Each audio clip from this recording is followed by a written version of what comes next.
The next couple commands we want to look at are some of the modify commands that allow us to create copies, move things, rotate them, and mirror them if we have symmetric features on our drawing here. So the example we're going to be working with is actually a plan view of a door frame. So if you look in this plan view of a building, you can see that we've got an entryway into this laboratory room, and we've shown a frame and the actual door and the swing of the door so we can see how it opens. So what we're going to be doing is drawing this particular feature. I've got this set up already in a PDF you guys can access on Isidore, and we've got the dimensions that we're going to be working with. So we have a 2-inch door frame. The wall width is going to be 4 7/8 of an inch, so just under 5 inches. We've got a 3-foot door. It's 1 3/4 wide, and we're going to show the swing in this orientation to start with. So I'm going to use my units command to set my architectural units. Then I'm going to use my offset and relative referencing like I've been doing along with object snaps. So let me draw this really quickly, and we'll look at some of the modify tools at that point. So started a new drawing, go to units, architectural, go to the line command. I'm going to start with my line that's going to be 4 7/8 inch tall. So to enter this in, you do 4. So I've got at 0, 4 dash 7/8 inches.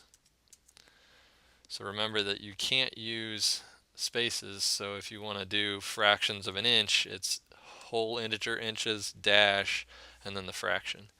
I'm going to use zoom extent and zoom out a little bit, offset by 2 inches to the right. I'm actually going to offset by 4 inches to the left, and this is going to serve as a easy way to move these door frames into position, and I'll explain that a little bit more in a bit. I'm going to offset 36 inches for the entire door span, offset again 2 inches, and then use my line command to go from edge to edge, edge to edge, and then I'm going to use trim TR, hitting space for the defaults, and I've got my 2 door frames. Line will go 0, 36 inches. Sorry, line, pick our point, and then go at 0, 36 inches. Do an offset of 1.75. Since I know the fraction, I can just type it in decimal form. And again, just connect these endpoints. And then I'm going to go to my arc command. So there are many different ways to draw the arc. The way I'm going to do it is by specifying my start point, my end point, and my angle. So arcs in AutoCAD are drawn counterclockwise.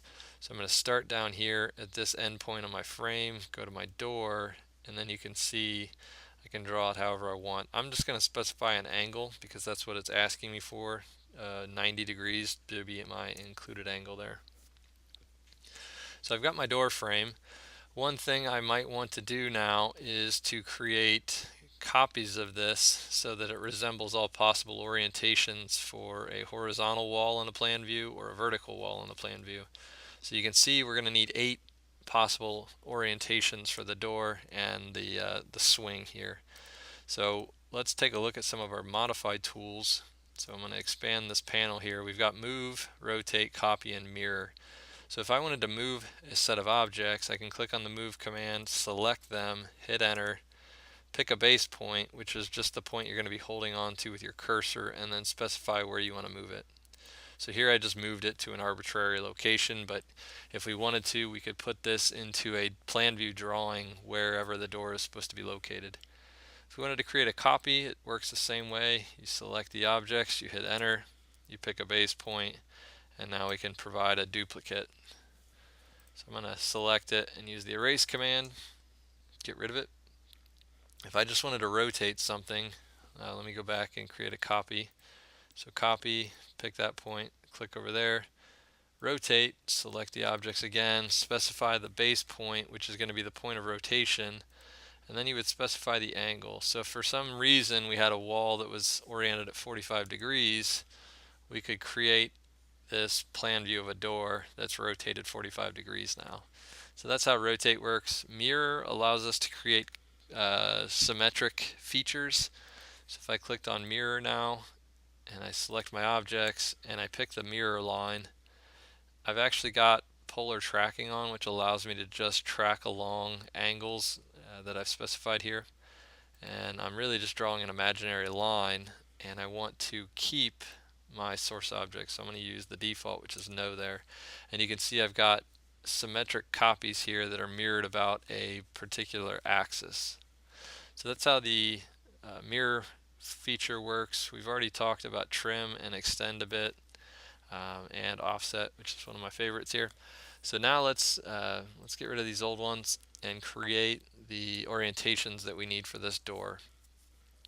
So I'm going to use mirror, select my objects, pick an imaginary vertical line, and do not delete. I'm going to do this again, except this time for a horizontal line. And then what I'm going to do is copy all of these. So I've got all my objects, pick a base point, doesn't matter in this case, move it over to the side, and now I'm going to make use of my rotate command. So I'll select all these objects, pick some point in the middle, and I want to rotate it. I'm just going to type in 90 degrees. And so now you can see I've got all of these orientations. So if I had a particular wall section, what I could do is come in here, go to copy, pick out the door that I needed. I'm going to use this 4-inch offset as my reference, and I could come here and drag it and place it wherever I needed to in my plan view.